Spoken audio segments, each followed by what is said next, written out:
Hey everyone, today I'm building a micro ATX case from Tasmanian Oak. This one's a bit different because I'm changing the orientation of the motherboard. It will be standing on the left side of my desk, so I'm switching the motherboard to be on the left side of the case. This front panel I'm using is from an ATX build I messed up earlier by cutting it too short, so you won't see me creating the epoxy stripe in this video. I'm not sure how the airflow will be with the GPU at the top pulling air in, since it will be going against convection, but we will see. Initially I wanted to cut a hole for the GPU airflow, so I was busy gluing up a large piece that I could cut in half for the top and the bottom of the case. But then I changed my mind and decided to build a frame around the large hole for the GPU air intake. This way I don't waste so much wood. Downside is I used scraps that I had lying around, so the colors won't match. So this is also where the front I/O panel will be, which I'm cutting out using a template I 3D printed, and I finally got around to sorting out my dust collection on my router, so it's a much smaller mess. I'm stuck with the size of the front panel, so I can already cut the other parts to that same rough size. The right hand side of the case will be acrylic to be able to see the inside of the PC, so I'll need some space to hide the cables under the motherboard. I'm also cutting a slot that will run along the inside of the case to hold the motherboard tray, which will be from 6mm MDF. I also made a hole for the PSU to pull in air from the bottom of the case, so I'll need a shallow recess. I printed a mesh cover for the top and amazingly it fitted just right. To hide the layer lines, I use a primer and gap filler. I should have printed at a smaller layer height, but I was in a hurry and now I have to spend more time finishing the surface. There's a good chance you'll be changing fans at some point, so I prefer to use threaded inserts instead of just raw dogging it with wood screws. The side panel will be about 8mm thick, and yeah, I know, wood that thin will cup, but it will be held in place with screws, and I'll add some supports on the inside. That said, these pieces came out better than I thought. They only had slight cupping. I've had a lot worse experience on previous builds where it would cup a lot more. When gluing thin pieces like this, you can't apply that much pressure from the sides without using something heavy to keep them down. There were some imperfections in the wood which I filled up with wood filler. They'll be on the inside of the case, so the color difference won't be that visible, which is actually something you should keep in mind when you choose pieces and their orientation. So I'm using acrylic for the side panel. A knife can scratch easier than tempered glass, but it's a PC. I mean, how often are you going to scratch the sides of your case? If I were to create these frames on a regular basis, I would make a jig, and I might someday, but for now I'm using the miter gauge that came with my saw. It is very sloppy, but it's good enough for now. The miters were not perfect and I had to finesse them a bit to make it fit. To fill the gaps, you add some wood glue and run the sander over it until the glue and dust mix in the gap.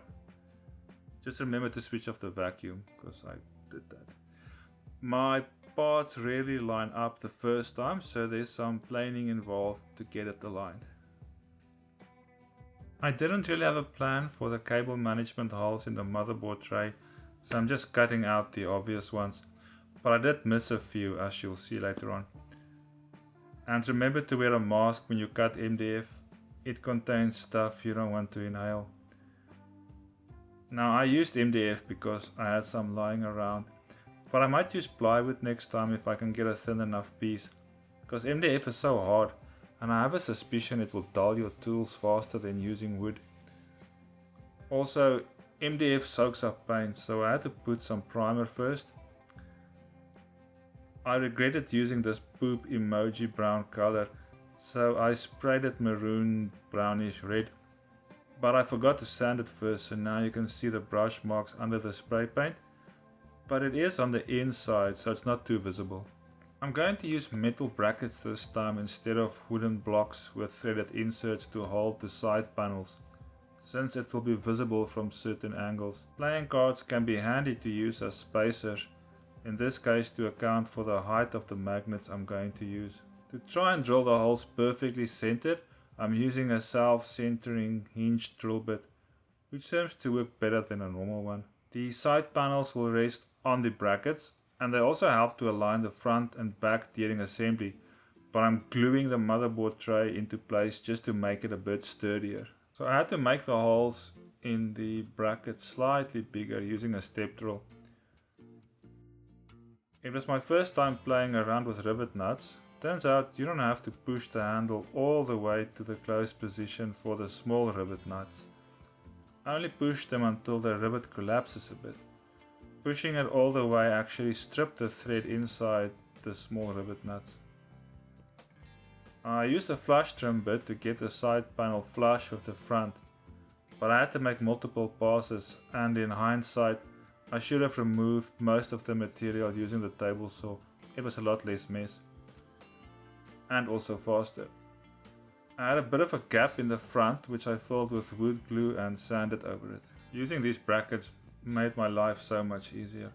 My original plan was to glue the PSU and motherboard back panel into place, but it fit so tightly that I was worried all the epoxy will be scraped off and end up inside the case making a mess.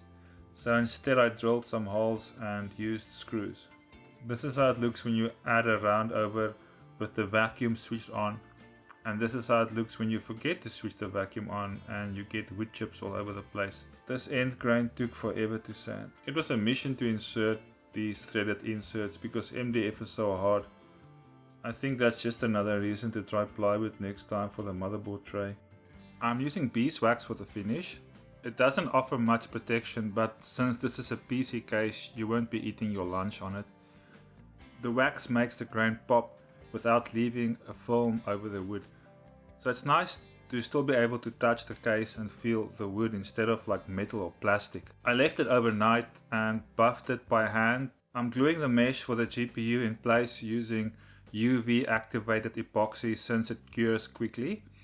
It becomes like hot glue in a few seconds and cures completely in a minute or two depending on the thickness. You won't see the glue from the outside, and you have to look at the case from underneath to be able to see the glue on the inside. The mesh for the PSU will be covered by the PSU, so the glue marks won't be visible either. I made a bit of a mess with the CA glue on the back panel, but it will be on the inside, and the acrylic panel is tinted, so you won't even see the slight difference between the PLA and the black paint. I also printed a cover for the front I/O to make it flush with the case. I added some support in the middle so you won't break it pushing in USB sticks.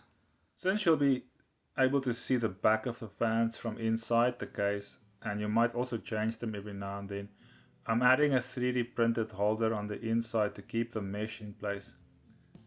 These are 140mm fans. I'm not sure if 2 is enough, but we'll see. I forgot to add a hole for the USB 3 cable header. Luckily it will be out of sight, so the part that's not painted shouldn't matter. I also had to muck around a bit with the front I/O to fit, because the cables were bulging out a bit horizontally.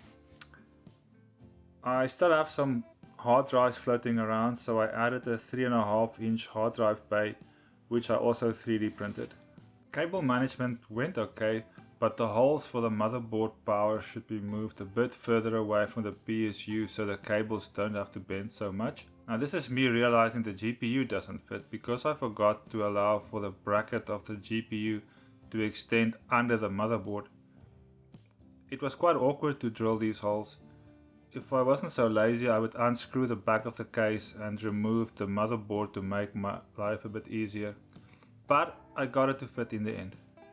I wanted to make a practical case with like full functionality, all the front I/O ports and the slots at the back you would get on a metal case. And I wanted the case to look good enough that I could show it to people without bringing shame over my family. Now this is a new channel and I'm still working out the format of the videos. It feels to me like there are like 1,000 small steps to building a PC case, and for now I'm trying to explain them as I go along instead of playing music.